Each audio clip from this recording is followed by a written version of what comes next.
IBN 7 हौसला है। और अब उत्तर भारत के बारे में खबर। दिसंबर खत्म होने के साथ साथ उत्तर भारत में ठंड का प्रकोप बढ़ता जा रहा है। लगातार बढ़ रहे कोहरे और ठंड के कारण लोगों का जीना मुश्किल है। जहां एक तरफ कोहरे के कारण ट्रेन लेट हैं, फ्लाइट्स लेट हैं, वहीं दूसरी तरफ ठंड को देखते हुए उत्तर प्रदेश सरकार ने पहले ही स्कूलों की छुट्टियों का ऐलान कर दिया था और उसके बाद अब दिल्ली सरकार ने एनडीएमसी के सभी स्कूलों को 15 जनवरी तक बंद करने का ऐलान कर दिया है।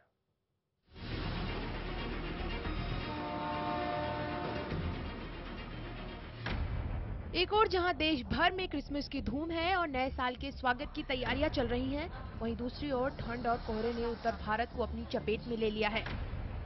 लगातार गिरते पारे के कारण लोगों का घर से निकलना मुश्किल हो गया है। वहीं कोहरे ने रही सही कसर भी पूरी कर दी है। सबसे पहले बात करते हैं देश की राजधानी दिल्ली की, जो घने कोहरे और लगातार गिरते पारे से ठिठुर रही है। घने कोहरे की वजह से न सिर्फ ट्रेनें बल्कि उड़ानों पर भी असर पड़ रहा है। वहीं हाड़ कपा देने वाली ठंड के कारण लोगों का घर से निकलना दूभर हो चुका है। यहाँ तापमान 7 डिग्री के आसपास दर्ज किया गया। ठंडक काफी अधिक है और लोग परेशान हो चुके हैं। घर से निकलना बड़ा कठिन है। ऐसे में माने मौसम अगर नहीं बदला तो घर से और भी निकलना कठिन हो जाएगा। बड़ी परेशानी का सामना। बच्चे तो स्कूल जाने का नाम ही नहीं ले रहे हैं। उत्तर प्रदेश में भी इस कड़ाके की ठंड और कोहरे का असर साफ साफ देखा जा सकता है। राजधानी लखनऊ में तापमान गिरकर 5 डिग्री पहुंच गया। इस कड़ाके की सर्दी का असर सबसे ज्यादा अगर किसी पर पड़ रहा है तो वो है गरीबों पर और स्कूल जाने वाले बच्चों पर। एक और जहां गरीबों के पास ठंड से बचने के लिए कपड़े नहीं हैं, वहीं अखिलेश सरकार के छुट्टी घोषित करने के बाद भी नोएडा, कानपुर, गाजियाबाद और उन्नाव में कई स्कूल खुले रहे। अगर हम सर्दी से होने वाली मौतों की बात करें तो पिछले एक हफ्ते में बांदा में 18 मौत, चित्रकूट में 3 और आगरा में ठंड से 4 लोगों की मौत हो चुकी है। बहुत भयंकर ठंड है भाई साहब, और कोहरा भयंकर है। हाथ पे हाथ नहीं सुझाई दे रहा है। इस वक्त बहुत धीमे धीमे चल रही है। अलार्म की तो कहीं व्यवस्था नहीं है। गाड़ी स्लो क्या बिल्कुल रेंग रही है साहब, बहुत कोहरा है। हरियाणा भी सर्दी के प्रकोप से अछूता नहीं है। लगातार पड़ रही सर्दी और गिरते तापमान के कारण लोगों का घरों से निकलना मुश्किल हो गया है। वहीं भिवानी में ठंड से एक के बाद एक मौत का सिलसिला जारी है। मंगलवार को ठंड के कहर के कारण एक 55 वर्षीय व्यक्ति की मौत हो गई। हाँ, एक डेड बॉडी मिली थी। इसकी सूचना हमारे को स्टेशन मास्टर दी, हमने जीआरपी को दी। क्या लगता है आपको, किस तरह से ठंड से मरा ये? कितनी उम्र है इसकी? इसकी 55 साल की उम्र है। एक और जहां कड़ाके की ठंड से लोगों के मरने की खबर आ रही है, वहीं मध्य प्रदेश के मयापुरा में कई परिवारों को अपने टूटे हुए मकानों में रहना पड़ रहा है। सरकार ने एनआरएलएम विभाग द्वारा गरीब सहरिया परिवारों के लिए 3 साल पहले कॉलोनी बनवाई थी, लेकिन कॉलोनी के 7 मकानों का निर्माण पूरा किए बगैर ही काम बंद कर दिया गया, जिसके चलते अब गरीब परिवारों को बिना छत के कड़ाके की ठंड में रहना पड़ रहा है। भोपाल में भी सर्दी की वजह से स्कूल बंद हो गए हैं। यहाँ सीबीएसई और आईसीएसई स्कूलों में 1 जनवरी तक की छुट्टी घोषित कर दी गई है, जबकि केंद्रीय विद्यालयों में छुट्टियां 11 जनवरी तक चलेंगी। राजस्थान में भी ठंड के चलते झुंझुनू जिला कलेक्टर ने सरकारी और गैर सरकारी स्कूलों में 2 दिन की छुट्टी घोषित कर दी है।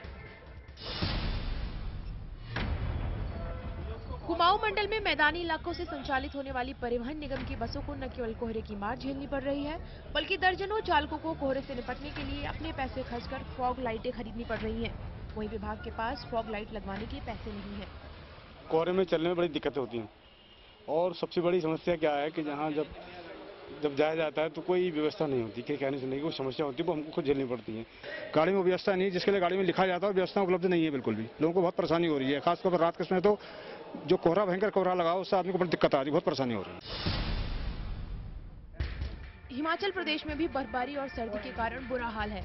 कुल्लू में हुई भारी बर्फबारी के कारण यहाँ बिजली के तार गिर गए हैं, जिसकी वजह से पूरा जिला अंधेरे में डूबा हुआ है। Bureau report, IBN 7।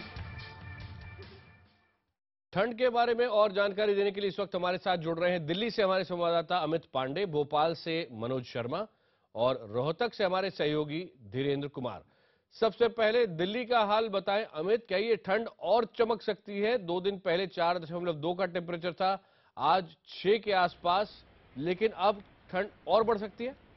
जी बिल्कुल, आज कमोवेश पिछले दिनों के मुकाबले ठंड से थोड़ी सी राहत है, लेकिन मौसम विभाग के मुताबिक आने वाले दिनों में कुछ समय में वेस्टर्न डिस्टर्बेंस की वजह से जो ये ठंड का दौर है वो जारी रहेगा। तापमान में और जो गिरावट की संभावना पूरी की पूरी है और कोहरा भी जो है वो घना हो सकता है।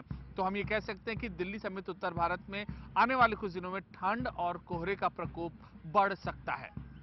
और आइए अब चलते हैं भोपाल, जहां से मनोज शर्मा हमारे साथ है। मनोज, ये बताएं मध्य भारत का क्या हाल है? आकाश, जहां तक हम भोपाल, राजधानी भोपाल की बात करें तो यहाँ तो राहत बीते 2 दिन से मिली हुई है लोगों को, क्योंकि जो तापमान है, अधिकतम तापमान 27 डिग्री तक पहुंचा है। न्यूनतम तापमान जो सबसे कम तापमान है वो 10 डिग्री तक है। और पचमढ़ी जहां सबसे कम तापमान दर्ज होता है वहां भी तापमान 4 डिग्री पर है।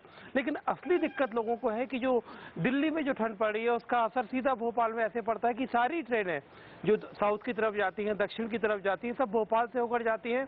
और अमूमन सारी ट्रेन कोई 9 घंटे, कोई 5 घंटे, कोई 7 घंटे लेट आ रही है। जैसे शताब्दी कल 5 घंटे लेट आई थी भोपाल आने वाली दिल्ली से। इसके साथ साथ 9 घंटे लेट आई थी भोपाल की शान ए भोपाल, सबसे अच्छी ट्रेन कही जाती है। तो असली दिक्कत लोगों को कोहरे की वजह से है, आवागमन के साधनों की वजह से है, खासतौर पर ग्वालियर इलाके में। और इसके साथ साथ आकाश, जो मौसम विभाग से हमारी बात हुई तो उनका कहना है कि एक बार फिर बादल 1-2 दिन में छाएंगे और आने वाले 2-3 दिन बाद भोपाल के लोगों को तैयार रहना पड़ेगा एक बार फिर तेज ठंड के लिए। जी मनोज, और अब आइए चलते हैं रोहतक हमारे सहयोगी धीरेन्द्र के पास। धीरेन्द्र, बताएं आज का दिन कैसा रहने वाला है?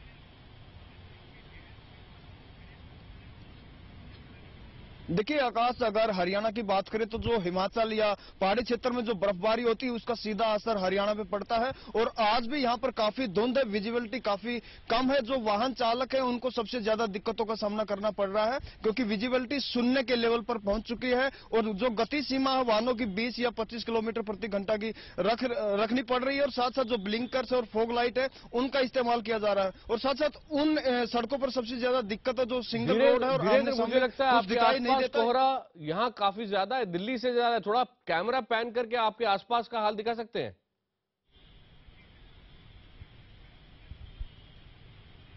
मैं अपने कैमरामैन साथी को कहना चाहूंगा कि जरा दिखाए कि किस तरह से यहाँ पर धुंध गिर रही है, क्योंकि लगातार धुंध यहाँ पर बढ़ती जा रही है। सुबह हालांकि धुंध कम थी, लेकिन जैसे जैसे दिन चढ़ता जा रहा है धुंध बढ़ती जा रही है।